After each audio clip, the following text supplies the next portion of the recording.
જે આપનો પરિચય ને આજે તમે જિલ્લા પ્રાથમિક શિક્ષણ અધિકારીને રજૂઆત કરવા આવી ત્યારે રજૂઆત છે શું કહેશો? હવે મારું નામ કરણ શિવદેશી સોડા પરમાર. હું સોડપુર ગામ સરપંચ તરીકે ફરજ બજાવું છું. અને અમે પેપરમાં જે પેટલી બાબતે જે નરેન્દ્રભાઈ સાહેબનું જે જોયું વાંચ્યું અને એ બાબતે અમારે શાળામાં પણ પહેલા એ ફરજ બજાવતા હતા અને એમની ફરજ દરમિયાન એમણે ઘણી બધી એમ કે પ્રક્રિયાઓ ખરાબ કરેલી છે અને એ બાબતે મૌખિક ને એમાં રજૂઆત પણ કરેલી, પણ એ બાબતે હજુ કોઈ તપાસ કે એવું થયેલ નથી.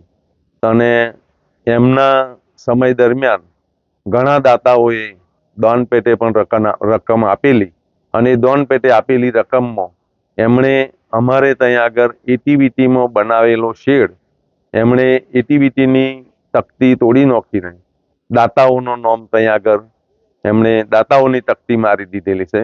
બીજું કે અમારે ત્યાં આગળ શેડની પ્રક્રિયા પછી શાળાની અંદર બ્લોક બેસાડેલા હતા અને એ બ્લોકની અંદર એમણે 80 બ્રાસ બ્લોકની ભાઈ પેલા એની જોડે બ્લોક બનાવનારા જોડે વાતચીત કરીને એમણે 80 બ્રાસ બ્લોક શાળામાં ઉતારવા માટેની કંઈક ગોઠવણ કરી હતી. પણ એમાં એસએમસી સમિતિના ભાઈ અધ્યક્ષ અને સભ્યોએ આ વાત જોણી કે ભાઈ અહીંયા આગળ તો સોડપુરમાં તો બ્લોક બેસાડેલા છે એટલે હાલ બ્લોકની જરૂર નહીં, એટલે તોય આગળ અડધી ગાડી એમણે ઉતાર્યા બ્લોક અને બાકીના પાછા લઈ ગયા. હવે એ પૈસા એમણે ઉપાડી લીધેલા છે અને એ પૈસા આજ દિન સુધી હજુ પાછા શાળામાં જમા કરાયેલા પણ નથી.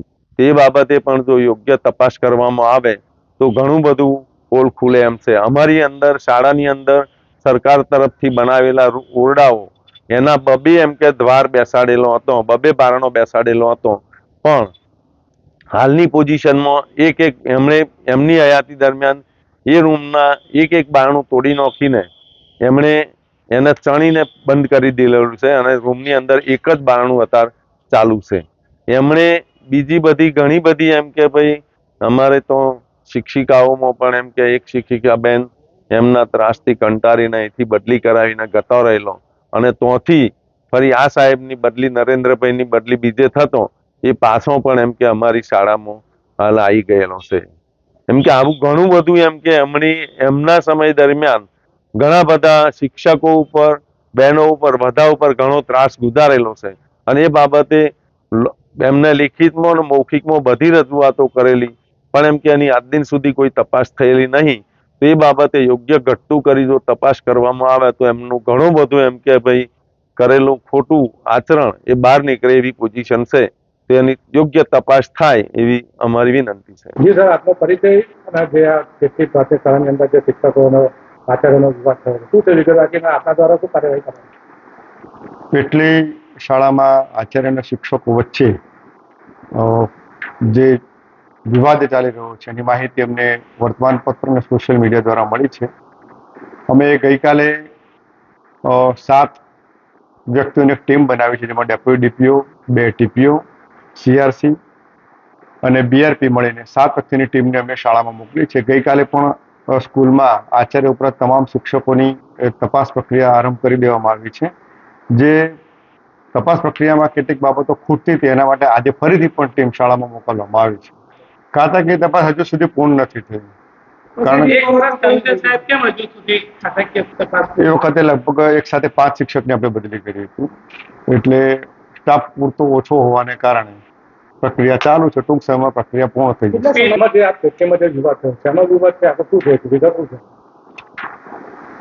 સ્ટાફ અને ગ્રામજનો ભેગા થઈને અમને એક આવેદનપત્ર આપ્યું છે માન્ય જિલ્લા વિકાસ અધિકારી શ્રીને. મને અમને શાળાના આચાર્ય સામે વાંધો છે, એમની કાર્યપદ્ધતિ સામે, એમની નીતિ રીતિ સામે વાંધો છે, એટલે એમને આવેદનપત્ર આપ્યું છે. સામે મીડિયામાં જે ઘણા બધા અહેવાલો પ્રસારિત થયા છે એમાં બંને તરફ આક્ષેપ પ્રત્યાક્ષેપ થઈ રહ્યા છે, એટલે સમગ્ર શાળાનું નિરીક્ષણ હાથ ધરવું ખૂબ જરૂરી. અત્યાર સુધી એને 1 થી વધુ વખત સજા થઈ જ છે. આગળ પણ આ જે પ્રક્રિયા જે ચાલી રહી છે એમાં જો દોષિત ઠરશે તો આપણે એની પણ સામે વધુ કડક પગલાં લઈશું. શિક્ષકો સાથે અભદ્ર વર્તન કરતા હોવાનું શિક્ષકો દ્વારા, મહિલા શિક્ષકો દ્વારા આક્ષેપ કરવામાં તપાસ પ્રક્રિયામાં એમના નિવેદનો લેશે, એમાં સત્ય બહાર આવશે, એના આધારે આપણે પ્રક્રિયા હાથ ધરીશું.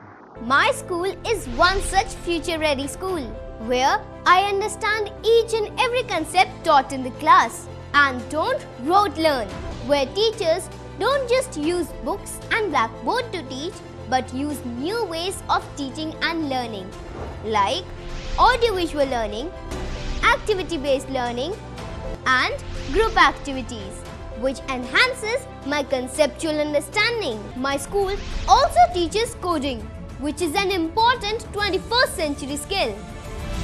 Not just that, I get an opportunity to showcase my skill on a national platform. And with all this, I acquire important skills that make me future ready and confident. Would you also like to know where is my future ready school? Visit now and see for yourself.